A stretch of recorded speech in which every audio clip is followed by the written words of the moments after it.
Assalomu alaykum.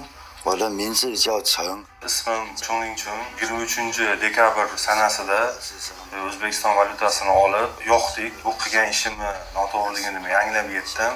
Butun O'zbekiston xalqidan uzr so'rayman.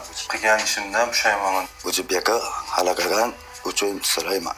O'zbek so'mini yoqib, uning olovida tamaki tutatgan xorijiy davlat fuqarolari topildi. Ular Sirdaryo tumanidagi korxonalardan birida ishlashi ma'lum bo'ldi. Sirdaryo viloyati ichki ishlar organlari xodimlari tomonidan ushbu shaxslar aniqlanib, ular bilan tushuntirish ishlari olib borilgan. Voqea yuzasidan mazkur ishchilarga milliy, irqiy, etnik yoki diniy adovatni targ'ib qiluvchi materiallarni tayyorlash, saqlash yoki tarqatish huquqbuzarligi bilan hujjatlar rasmiylashtirilgan. Jinoyat ishlari bo'yicha Sirdaryo tuman sudining qarori bilan aybdorlarning har biri bazaviy hisoblash miqdorining 100 baravari, ya'ni 41.200.000 so'mdan jarima jazosiga tortildi. Shuningdek, ish beruvchi tomonidan ushbu shaxslar bilan mehnat shartnomasi bir tomonlama bekor qilindi.